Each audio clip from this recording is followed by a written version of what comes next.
नमस्कार दोस्तों, welcome back to your own channel Adhishthan commerce classes.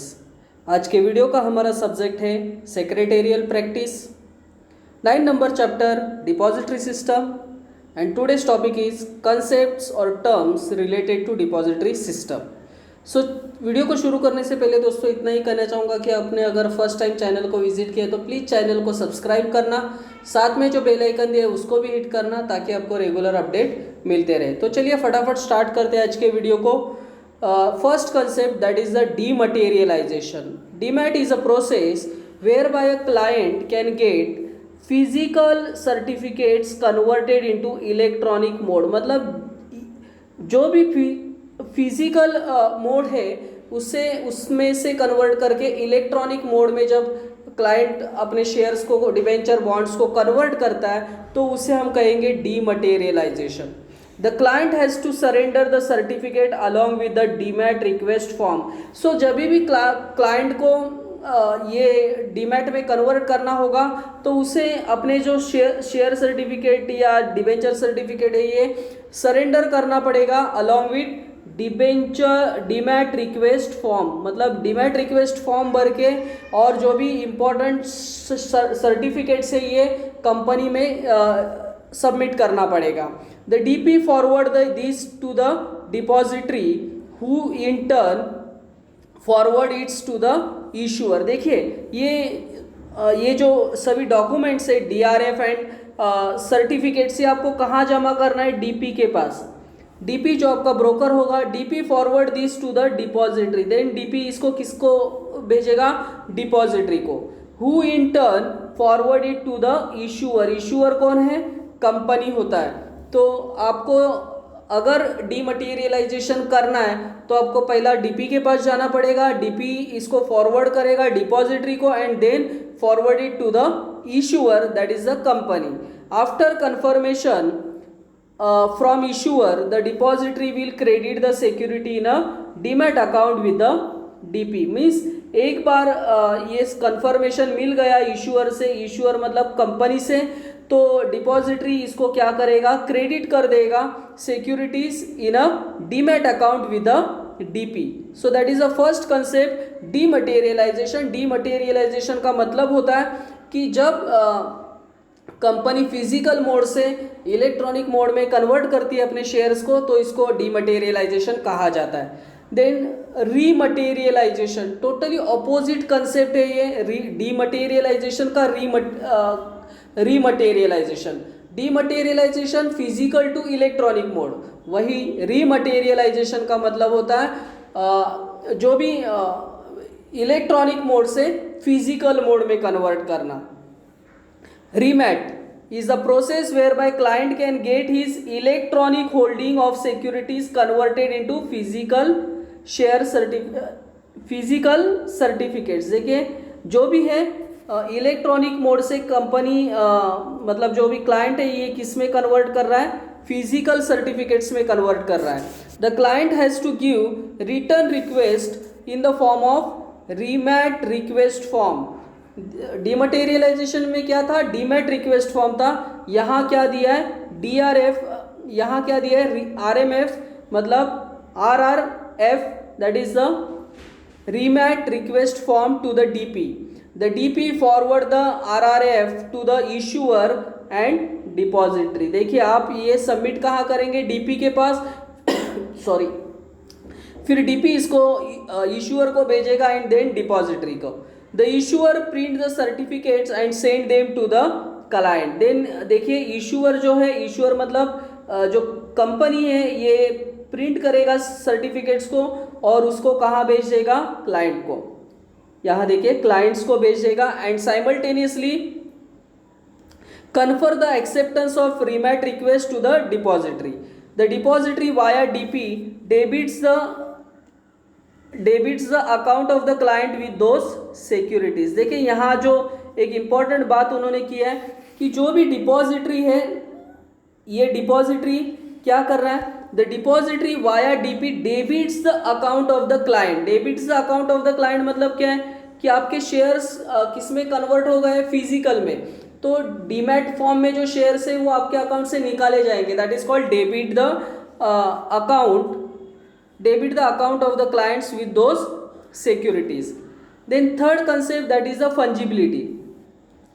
In financial term fungibility का मतलब जो है means state of being interchangeable, मतलब interchangeable जब होता है तभी ये वर्ड यूज किया जाता है, दैट इज द फंजिबिलिटी.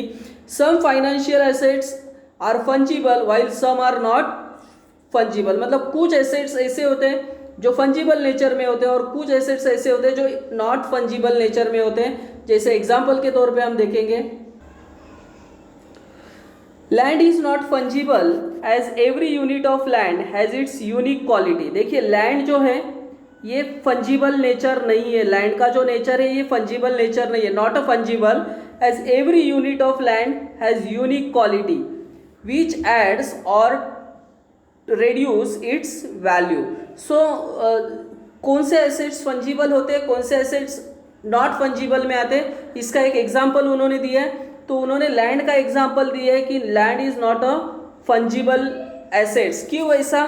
तो कैसे होता है कि लैंड जो होता है फंजिबल का मतलब क्या है, इंटरचेंजेबल.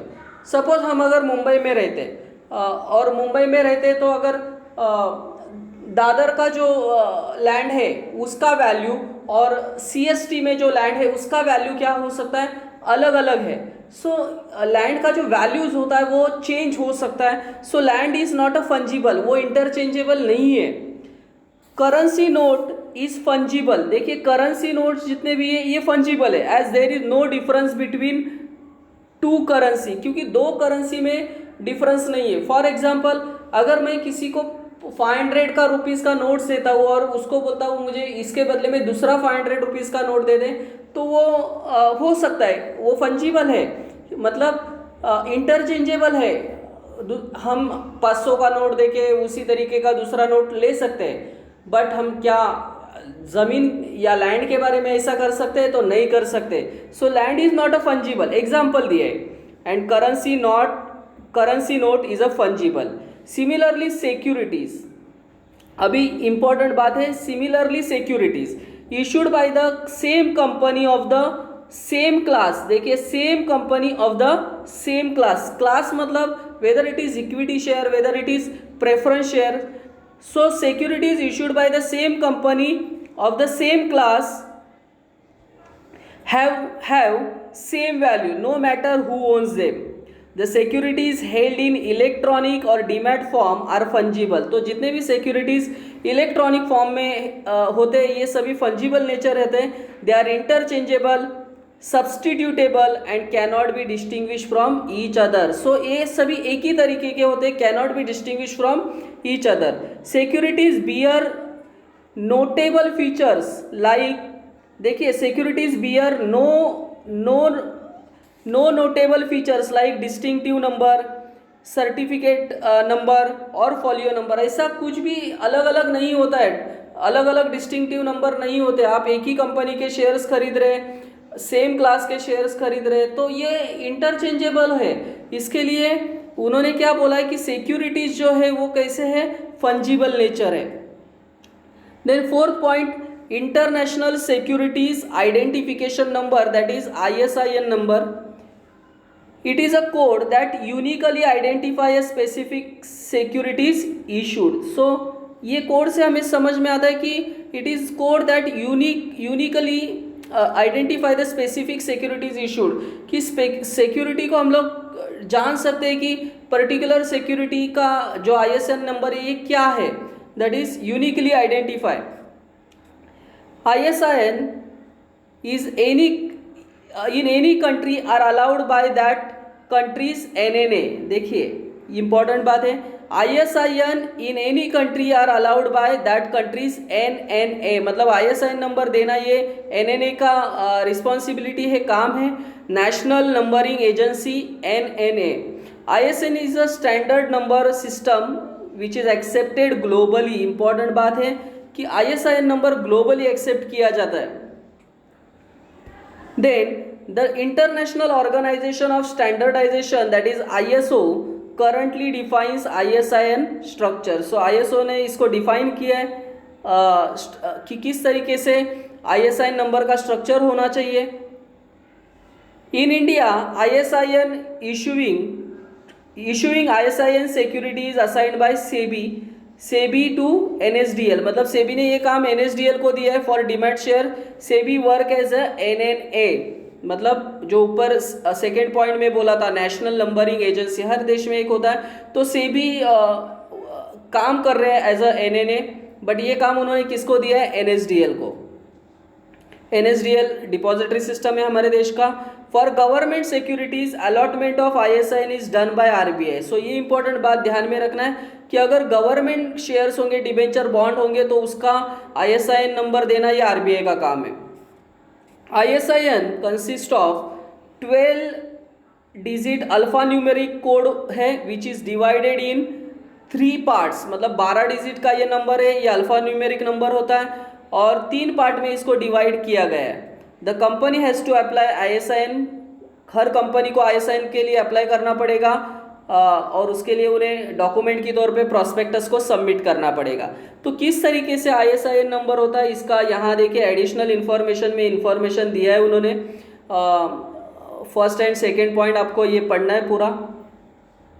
ISIN नंबर का उन्होंने इन्फॉर्मेशन दिया है. सो आई होप दोस्तों ये जो कंसेप्ट से टर्म से रिलेटेड टू डिपॉजिटरी सिस्टम ये आपको समझा होगा. मेरे एफर्ट्स आपको पसंद आए तो प्लीज़ लाइक करना, दोस्तों के साथ शेयर करना. That's it. Thank you very much दोस्तों. We will be meeting in our next video. तब तक के लिए बाय बाय.